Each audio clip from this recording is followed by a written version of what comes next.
Kenapa kepala negara atau pejabat-pejabat tingginya di Indonesia saat ini tidak berhadapan dengan rakyatnya langsung, seperti halnya yang kita lakukan saat ini? Ya sudah, sekali lagi, Presiden Negeri Sontoloyo ini ya udah, kita turun tangan aja, kita saling mengingatkan sekali lagi. Dan tujuannya ini adalah kita semua memerlukan guidance, termasuk saya. Kita memerlukan arah, kita memerlukan visi misi yang sama. Kita memerlukan kolektif dream atau mimpi yang sama gitu ya, di tempat tidur yang sama, mimpi yang sama. Ini penting sekali untuk kita menjadi negara yang berdaulat. Baik sahabat semua, kita akan mulai. Selamat malam, assalamualaikum warahmatullahi wabarakatuh, dimanapun sahabat berada saat ini di negeri tercinta, mulai dari Sabang sampai Merauke. Kita selama beberapa saat ke depan kita akan memberikan banyak informasi-informasi yang mungkin sahabat butuhkan, begitu juga saya gitu ya. Jadi pertama-tama saya ucapkan terima kasih kepada nakes atau tenaga kesehatan dan tenaga medis, para dokter dan rumah sakit yang telah berjuang melawan COVID, melayani pasien yang saat ini udah kapasitasnya 100%. Dan siapapun yang saat ini terpapar dan lagi isolasi mandiri, semoga kesehatan dan kesembuhan dapat segera didapati, sehingga imunitas tubuh kita terhadap virus menjadi sangat kuat. Dan sekali lagi, waktu kita terpapar COVID itu bukan death sentence atau hukuman mati.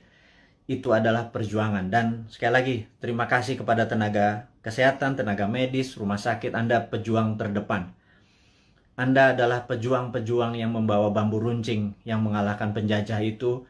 Dan saya dari hati yang dalam dan kita kaum New Mind mengucapkan selamat dan terima kasih berkali-kali. Terus semangat, terus semangat.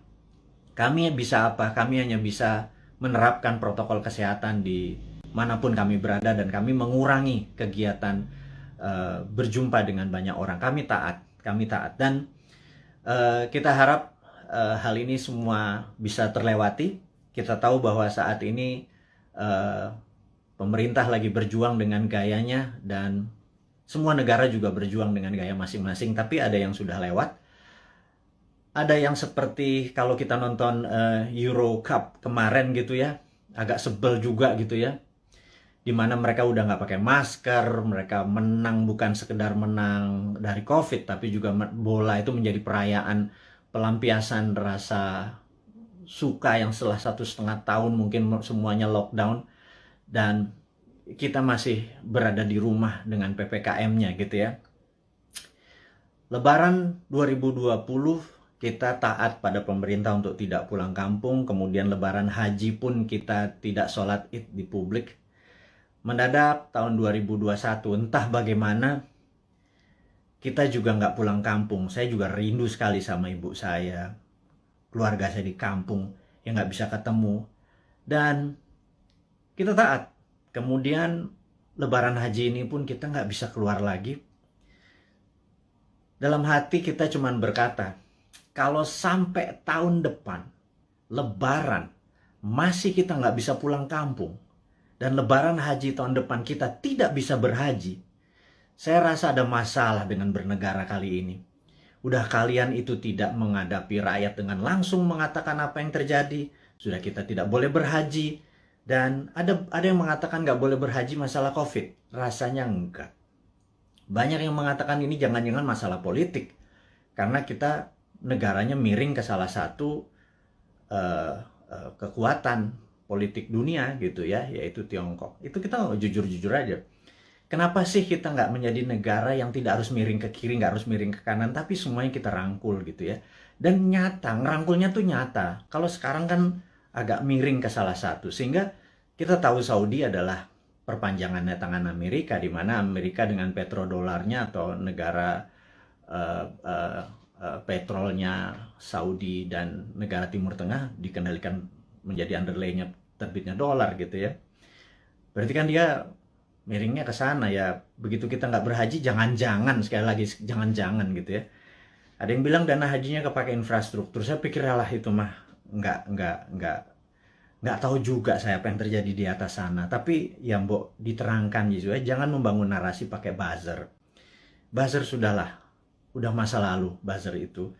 Saat ini di DM kami di Bosman ini banyak buzzer-buzzer yang minta maaf, yang saya pikir no, kamu nggak usah minta maaf sama saya karena banyak keluarganya terpapar COVID juga gitu. Ternyata keluarga buzzer itu tidak anti, tidak kebal COVID juga, terpapar juga, dan ada yang meninggal juga. Akhirnya kapok juga jadi buzzer, kirain waktu jadi buzzer mereka tidak terpapar gitu ya. Nah, jadi udahlah, kita buzzer yang berjumlah ribuan itu nggak usah dipakai lagi.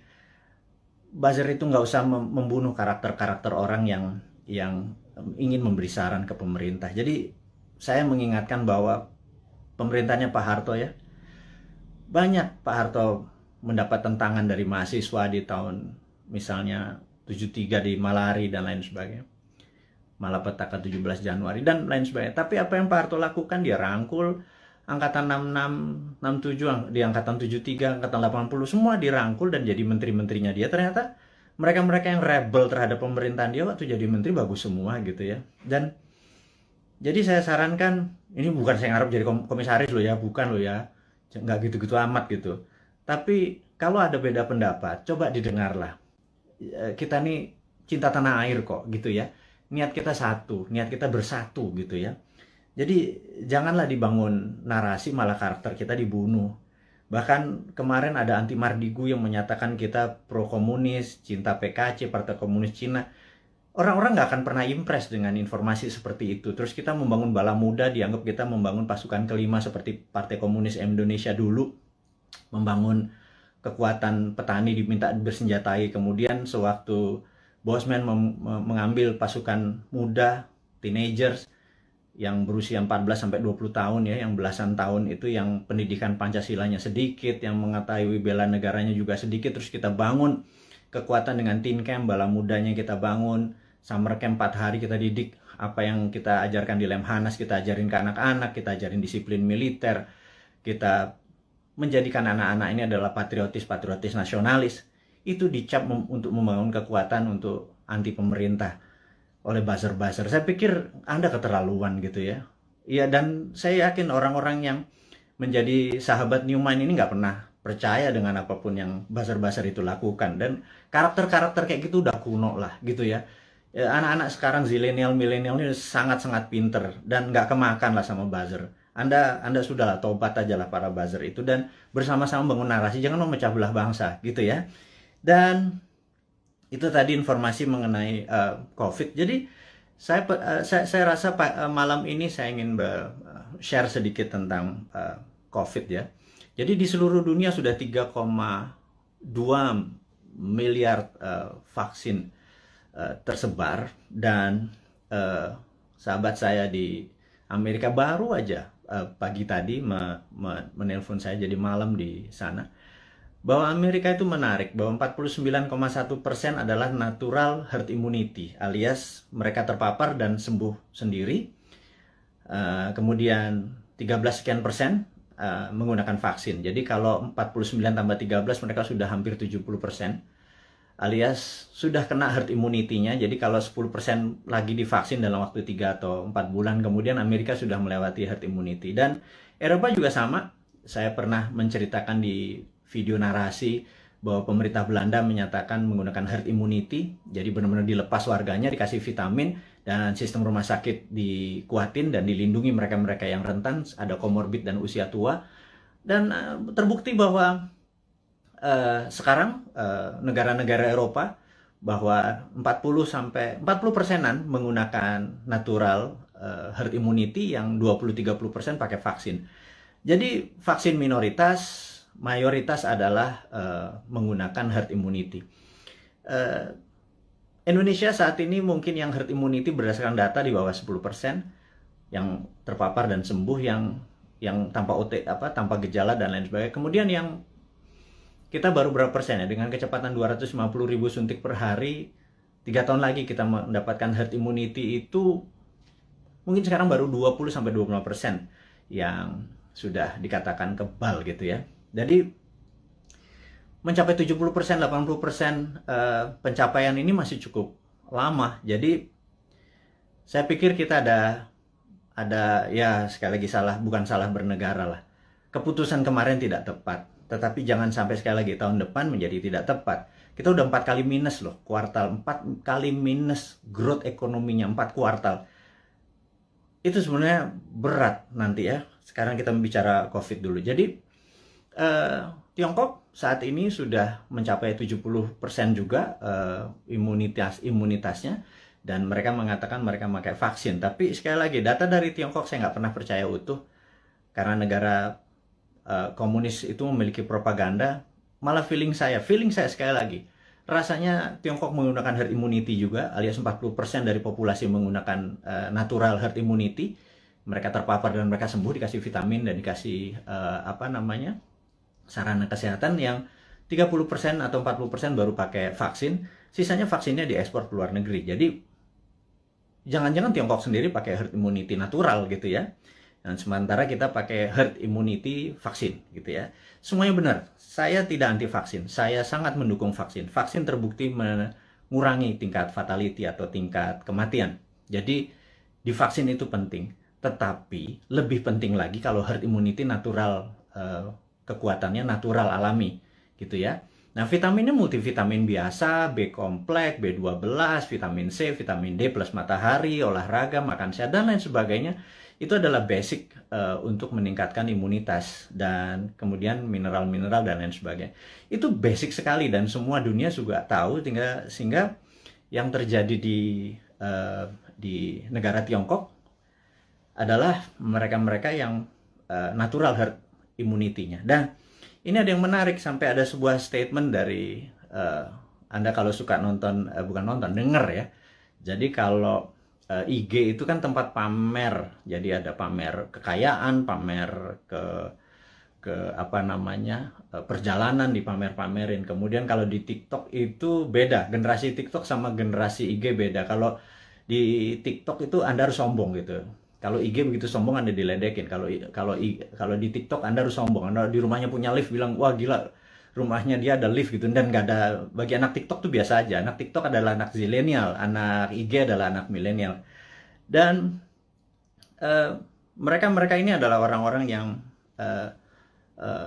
well informed atau terinform bagus dengan dunia digital. Dan jadi sekali lagi kembali ke masalah COVID. Jadi Indonesia memilih menggunakan vaksin gitu ya, sementara negara-negara Eropa menggunakan natural herd immunity. Oke, nggak apa-apa. Yang penting sekarang kita adalah menjadi negara yang harus terbebas dan menang dari COVID. Dan saya sangat menyarankan, ini yang saya sangat menyarankan nih, kan kita kan presiden, negara kita adalah Republik Sontoloyo. Jadi Republik Indonesia terkadang kita menyebutnya negara tetangga gitu ya. Jadi kita mengingatkan kepada pejabat saat ini, mbok jangan pakai apa-apa import gitu ya. Satu, masalah COVID ini adalah masalah import gitu ya, dari luar. Kemudian PCR dan antigennya import. Kemudian alat-alat kesehatannya import. Kemudian masker dan protection, disinfektan segala macam, mayoritas tuh import gitu ya. Kalau ada gelombang ketiga lagi, mudah-mudahan jangan. Masa kita impor terus ya, flight capital, ya miskin lah bernegara ini. Sudah sistem bernegaranya saat ini keuangannya cuma 44% uang beredar dari GDP nasional. Bisa dibayangin Singapura 120% uang beredar dari GDP nasionalnya. Korea Selatan, Jepang. Tapi nggak tahu kenapa kita cuma sepertiganya. Waduh, wahai ibu pejabat yang sering dapat prestasi, mohon dijelaskan lah. Jadi kami ini sering nanya gitu ya. Ya kalau kaum New Mind nanti yang berkuasa, pasti kita bisa 1:120. Jadi kita naikin 3 kali lipat dari uang beredar pada saat ini. Gimana kita bisa maju kalau uang itu ditahan? Yang kedua adalah pajak lah jangan naik terus. Maksud saya begini loh. Kalau Anda ingin misalnya PPH yang naik dari 10% jadi 12 atau berapa itu ya. Kalau Anda dulu kami dapat pendapatan 100 gitu, Anda pajak 10. Oke lah. Kemudian Anda naikin jadi 15, tapi kami dapatannya 80 dan Anda nggak ngikut lagi untuk numbuhin. ya kami juga nggak ikhlas kayaknya ngebayar. Jadi gini lah, kalau memang mau naikin 15%, 20% sekalipun nggak apa-apa. Tapi kalau tahun lalu kami dapat 100, pastikan tahun ini kami dapat 300 gitu. Dengan kebijakan yang Anda mendukung dunia kerja atau dunia UKM. UKM itu paling menderita pada saat ini, entah bagaimana. Nomor satu ya, kalau mau maju, kita semua tahu, rule of thumb-nya untuk maju negara itu sangat sederhana. Yaitu kredit selalu tumbuh di atas 15% setiap tahunnya daripada tahun belakangan. Jadi kalau tahun lalu 100, ya tahun ini 115. Minimum dengan naiknya 15% dari kredit tadi, negara naik 7%. Kalau sekarang jangankan 4%, 5% naik. Jadi kalau growth-nya cuma 2%, malah minus, itu ya wajar karena uang terlalu ketat. Dan apa sih susahnya Anda untuk memprinting money berbasis production gitu loh. Kita udah ingatkan berkali-kali. Dari 2016, Bosman Sontoloyo ini mengingatkan, MMT itu Modern Monetary Theory yang digagas oleh Michael Hudson itu bukan isapan jempol. Kita cuman beda mazhab aja. Anda Keynesian, kita post-Keynesian.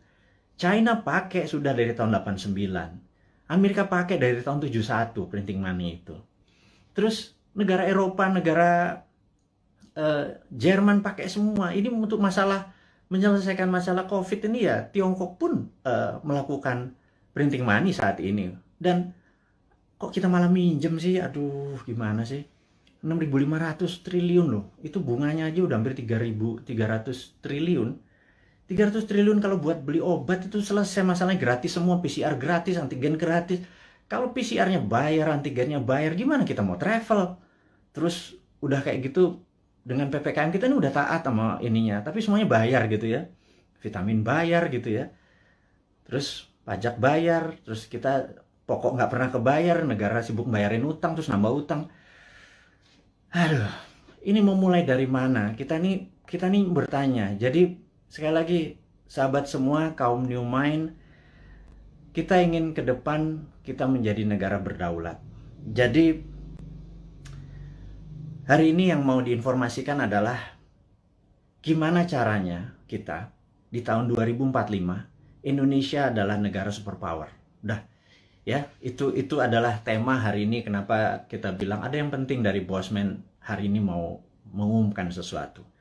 Yaitu kita ingin tahun 2045 pada saat Indonesia 100 tahun, Indonesia Emas, Indonesia menjadi negara superpower, bukan sekedar negara kaya lagi.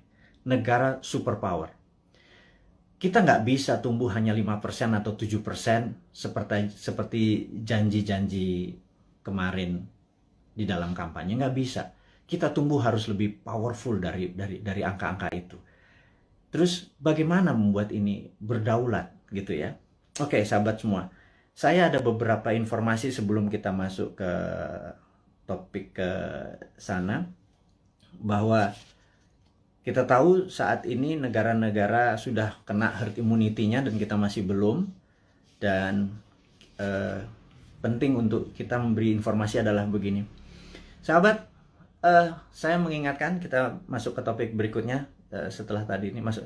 Jadi beberapa kali kita kalau naikin informasi di IG, toto bisa hilang gitu ya. Kemudian di sosmed yang lain seperti YouTube, channel kita sering di warning, sering diperingati dan hilang. Di Facebook, jadi kita udah berapa kali hilang, terus 7 kali kita diperingati Facebook, IG, Twitter kita hilang, terus YouTube kita pernah hilang gitu ya. Dan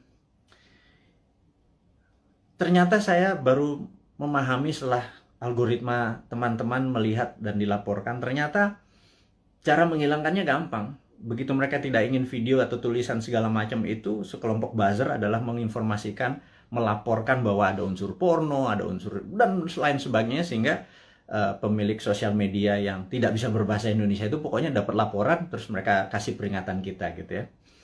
Agaknya ide-ide kita ini sudah mulai menakutkan baik globalis di internasional ataupun pemikiran bernegara. Padahal kita tidak berniat untuk revolusi, berkudeta. Kita ingin negara kita utuh dan kita ingin negara kita menjadi negara berdaulat di 2045. Kita tidak tergantung pada negara asing gitu ya. Yang kita tanyakan misalnya pada saat kita taat tapi TKA asing masuk. Anda datang deh jam 12 malam, jam 2 malam ke Soekarno-Hatta ya, pakai masker ya, sama disinfektan. Anda bisa lihat ada 300 orang, 500 orang, terus mereka nggak ada karantina. Pertanyaan sederhana, kenapa nggak dikarantina sih? Gitu aja. Segitu kuatnya pendukung mereka-mereka ini, yang saya nggak tahu pejabatnya mungkin sakti sekali gitu ya. Sehingga waktu kita peringati kenapa mereka bisa masuk, kenapa kita taat terus mereka asing bisa masuk, terus mereka bisa ikut bersama-sama commercial flight dengan warga negara Indonesia lainnya, mereka tidak bisa berbahasa Indonesia. Dan jawabannya adalah jangan macam-macam, suruh diam kau gitu ya, karena nanti kalau negara itu tidak mau invest di Indonesia, Indonesia bisa rugi. Itu kalimat yang benar-benar menurut saya, lo gila ya, jangan gitulah. Emang satu-satunya negara ngolong itu memang Tiongkok apa? Segitu taatnya gitu? Enggak gitulah, jangan berkata begitu, kita bukan anak-anak lah. Berbicara yang lebih elegan sedikit, dengan data, dengan santun, jangan membentak, jangan menghardik gitu ya. Kita bertanya juga baik-baik, ya kasih jawaban aja gitu ya, bahwa nanti kita urus, kasih yang manis lah gitu. Kita udah capek saling bentak, saling curiga gitu, udah capek gitu. Bernegara elegan sedikit, statement lah, jadi negarawan lah. Jangan jadi pedagang, mau ada cuan, ada untung segala macam gitu ya. Ya lu untung, gua kagak gitu ya, apalagi rakyat gitu ya. Itu kami bertanya gitu ya, kami dapat apa? Udah asetnya hilang, tanah air kita hilang, diambil barangnya, kita cuma dapat apa? Dapat pajak gitu. Buktinya kita tetap dipajakin tuh. Terus apa? Dari apa untungnya gitu ya? Terangin aja, ini untungnya segini. Kalau kita yang tahu adalah aset kita hilang, nikel kita gone, digantikan dengan apa gitu. 20 tahun lagi, Anda ingat, saya pernah ke Nauru. Nauru itu negara menarik. Dulu dia penghasil P2O5 atau fosfat. Wah, kayanya bukan main. Tapi beberapa 20 tahun yang lalu Nauru kehilangan fosfatnya karena dikeduk habis. Ya sudah, sama Amerika waktu itu, dikeduk habis. Negaranya miskin, hidupnya tinggal dari pariwisata aja saat ini. Naurunya kehilangan asetnya. Anak cucunya cuma bilang, oh dulu kita menghasil fosfat ya, gitu ya. Jangan sampai anak cucu kita bilang, Eyang, dulu Indonesia menghasil nikel ya? Nikelnya di mana ya? Tahu. Kita dapat apa waktu nikel itu dijual? Nggak dapat apa-apa. Kita dapat virus gitu ya. Hal itu kan susah kalau kita dijawab sama cucu cicit kita bertanya hal-hal seperti begitu gitu. Jadi kita tanya balik. Kalau memang hanya didapat nikel itu kalau bisa atau produk-produk alam itu sumber daya alam. Kalau kita percaya MMT, Modern Monetary Theory, maka sumber daya alam itu bukan sebagai alat komoditi atau alat dagang, tetapi sebagai alat tawar. Jadi keuntungannya itu bukan hanya dari jualan, tetapi ada benefit lagi. Jadi di atas financial benefit, sekali lagi, di atas Anda para pejabat sekarang tuh apa-apa kan financial benefit. Kita dapat untung, dapat untung. Selalu untung dan cuan gitu ya.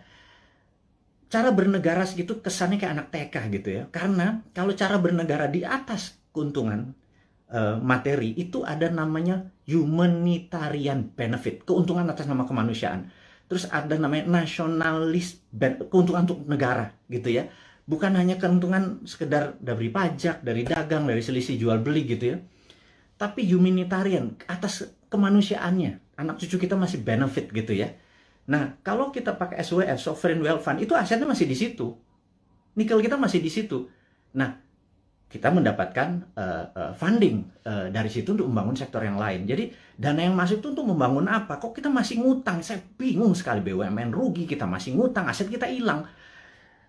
Kami hanya bertanya loh ya, ini bukan ngomong terus yang dihardik lagi gitu ya. Ini hanya bertanya. Kami ini gelisah, Pak.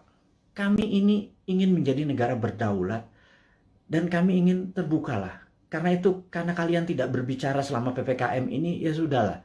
Kami aja lah yang muda-muda ini yang punya ide new mind ini yang berbicara. Terus oposisi juga nggak bicara juga. Kalaupun mereka bicara juga nggak ada solusinya. Beda kalau new mind itu selain berbicara, mengkritik, ada solusi-solusinya. Itulah membuktikan bahwa kita ini NKRI garis lucu. Bukan garis lurus lagi gitu. Di atas lurus itu lucu gitu ya. Karena semuanya jadi seru, jadi lucu, jadi fun gitu. Baik. Jadi mengingat video-video kita, informasi-informasi kita tuh sering ada caranya untuk tidak bisa beredar gitu ya. Jadi toto di atas 21 tahun sehingga untuk video ini ditonton harus masukin password, harus masukin identitas yang lain sehingga tidak beredar kenceng. Jadi gini deh, sahabat semua, saya dengan ini menyatakan Anda boleh upload seluruh video Bosman. masuk ke video Anda, masuk ke YouTube channel Anda, masuk ke sosial media Anda. Kalau Anda dapat AdSense, dapat uang dari iklan yang masuk, ambillah semua itu untuk Anda. Saya tahu ada sekarang ini udah puluhan saat ini yang menggunakan video-video Bosman masuk ke video mereka. Nggak masalah. Jadi bukannya kita bilang, lu pakai nama gue, pakai produk gue. Nggak ada. Karena di sini bukan uang yang kita harapkan dari kepentingan-kepentingan video-video tadi. Video tadi adalah untuk kesadaran bernegara. Jadi saat ini video Bosman hanya ditonton 1 juta viewer per hari. Dengan Anda, sahabat semua, ada 9.000 saat ini. Kalau Anda share atau upload satu aja, apalagi semuanya ya, ada 600, sudah hampir 600 itu.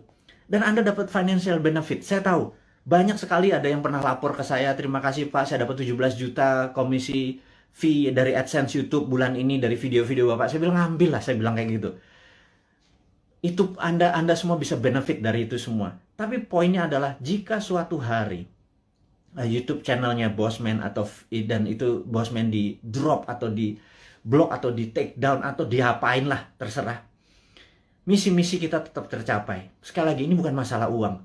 Ini adalah masalah bagaimana mengedukasi supaya tahun 2024, pada saat Old Mind ini sudah di masa ujung pemerintahannya, kita bisa, ide kita diterima. Bosman bukan mau jadi presiden, gue mau jadi Lord. Jadi nggak ada cita-cita untuk, yang penting idenya. Ganti semua ide tua itu semua. Masuk kalau si A yang jadi tetap pakai IMF, si B yang jadi tetap pakai obornya Cina.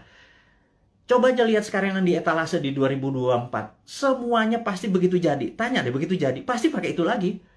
Bernegaranya taat sama Amerika lagi, takut sama Tiongkok lagi gitu ya. Jadi, oke lah. Siapapun nanti yang jadi, mereka akan bilang, Bosman, gue ambil konsep lo ya. Karena ini membuat Indonesia berdaulat. Apa jawaban saya? Ambil, Jo. Gitu ya, kalau kita Manado nih. Ambil lah, kita bilang gitu. Nggak masalah. Karena ide kita, yang penting ide kita diterima. Nomor 1 kan MMT, Modern Monetary Theory, itu adalah printing money. Jadi pasti Bappenas kita adalah orang-orang yang mendesain bernegara ini 12 lapis. Nah, sahabat semua, apa itu desain 12 lapis? Jadi misalnya kita mau buat benang atau baju gitu ya. Baju kita kainnya dari mana? Benangnya dari mana, mau pakai polyester, mau pakai katun, 100% kapas. Terus kancingnya dari mana, mau pakai resleting dari mana, ada yang pakai batok, ada yang pakai plastik, ada yang segala macam itu kita bukan sekedar ini. Dan itu semua kita biayai, 12 level itu kita biayai, nanti distribusinya kemana, pakai jalanan apa, mobilnya apa, semua akan kita gunakan produk-produk lokal. Dan itu pakai printing money. Jadi printing money itu tidak bisa jalan sebelum project itu dihitung cost accountingnya, ya. Jadi John Bollard ini punya tulisan menarik, namanya Economic at War. Itu bukunya. Saya ini penggila buku, jadi hari ini kita baca tentang Economic at War. Jadi di tahun 45, pada saat sebelum perang, di tahun 36 sampai 39, pada saat Amerika dan sekutu Amerika, terutama Amerika dulu belum powerful sekali. Jadi negara-negara Eropa itu minta Amerika masuk. Terus apa yang dilakukan adalah mereka minta John Maynard Keynes, ada banyak sekali ilmuwan-ilmuwan, tokoh-tokoh ekonom di masa itu disuruh menghitung cost accounting. Berapa kilogram, berapa ton besi dibutuhkan, ferro, berapa untuk buat amunisi, untuk buat baju, untuk buat makan, itu dihitung cost accountingnya, untuk buat pesawat, buat tank, buat mobil, buat dan lain sebagainya, dihitung cost accounting. Berapa modalnya, terus dari mana barangnya, dirinci. Syaratnya sederhana. Churchill waktu itu sangat sederhana. FDR juga, Franklin Delano Roosevelt juga perintahnya sama. Ini dua Inggris sama Amerika memang kompak banget. Mereka cuma bilang, berapa biayanya untuk kami menang perang? Perang itu ada perang sama Jepang dan perang sama Jerman gitu ya. Mereka menghitung totalnya sekian billion dolar. Itu angka dari langit, billion dolar. Begitu mereka printing money, udah. Underlay-nya adalah alat-alat perang tadi gitu ya. Ada inflasi? Nggak ada gitu ya. Makanya saya bilang printing money kok ada inflasi. Saya bilang, lu sekolah di mana sih? Segitu takutnya sama printing money gitu ya.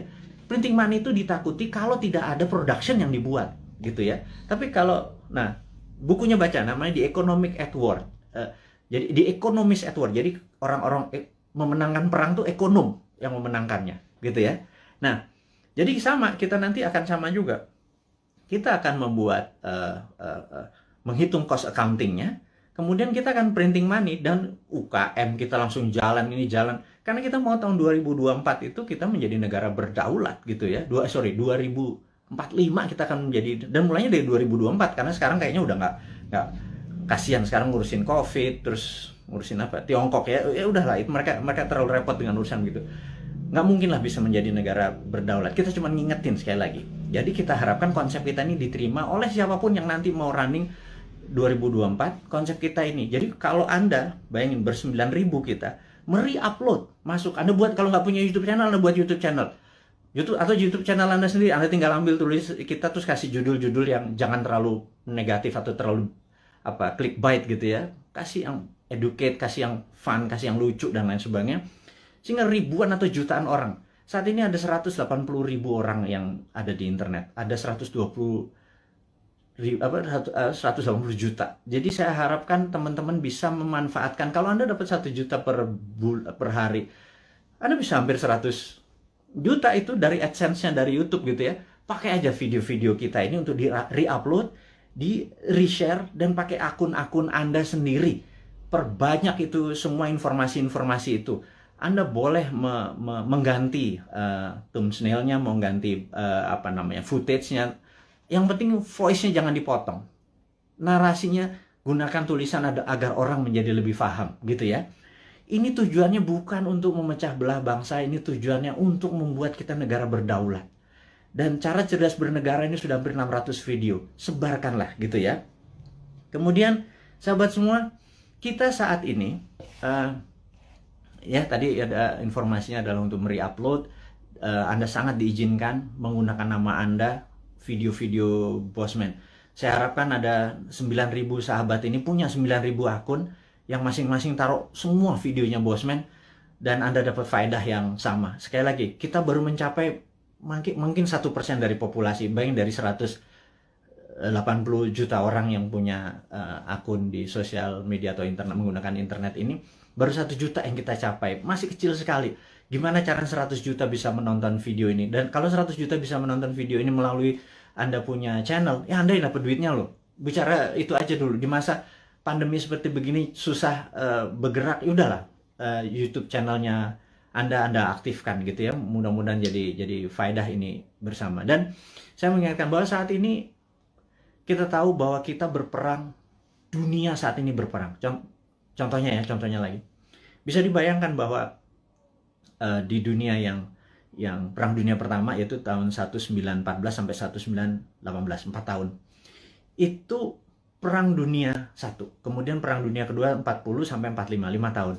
Dan kita tahu 2016 waktu Trump menyatakan menjadi presiden, 2017 Trump declare war ke Tiongkok.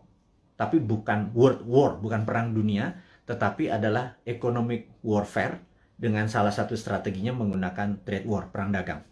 Itu terjadi, dan begitu itu terjadi maka di tahun 2017 sahabat semua ingat, kita mengingatkan dengan waktu itu belum pakai YouTube. Di 2019 kita mengingatkan bahwa everything start with the economic warfare, diakhiri dengan military war gitu ya. Dan di tahun 2020 untuk menjatuhkan Trump, globalis dan Demokrat Amerika menggunakan tool yang namanya biological warfare, yang namanya COVID, untuk menyerang Amerika. Dan pada saat itu yang disarankan oleh mereka menggunakan masker, tapi Trump punya analisa sendiri bahwa kalau peristiwa dari Spanish flu itu ada 3 gelombang. Jadi gelombang pertama tertinggi, kedua agak rendah, ketiga terendah. Tapi virus pertama itu paling lemah, kemudian agak kuat, terakhir yang paling kuat gitu ya. Nah, jadi pada saat terlemah ini semua orang terpapar aja supaya tingkat herd immunity-nya tercapai. Dan yang terjadi oleh Trump dilakukan adalah dibebasin aja, toh mereka punya operating sistem dari kesehatannya terbaik di dunia. Dan ternyata terbukti sekarang 49%, 49,1% di Amerika menggunakan herd immunity natural. Dan ini adalah, ya tapi sekali lagi Trump kalah dengan 4 negara bagian yang dalam tanda petik dicurangin katanya. Tapi itu negara Amerika, bukan negara kita. Tapi dia adalah salah satu polisi dunia yang berkepanjangan. Ternyata Biden ini mengambil konsepnya Trump untuk masih berperang juga dengan Tiongkok. Jadi, dan itu adalah perang dunia negara. Kita nggak ikut-ikutan. Tetapi kita di dunia ini perang dengan makhluk yang tidak kelihatan yang namanya virus corona atau COVID gitu ya. Jadi begitu dunia saat ini menjadi satu rasa dan perang bersama, inilah yang menarik. Bahwa kita harusnya sudah menggunakan war mode atau ekonomiknya at war. Jadi ekonomi itu ada 3, economic at normal condition, economic at crisis, dan economic at war. Jadi harusnya bernegara itu pakai economic at war. Sayangnya sekali lagi mereka nggak paham saat ini, old mind yang berkuasa ini nggak paham bahwa ekonomi at war tuh gimana ya gitu ya. Sekali lagi, aduh, itu kadang-kadang kita mengelus dada gitu ya, kok ya beda lagi strateginya, ya nggak pakai ngutang jelasnya gitu ya.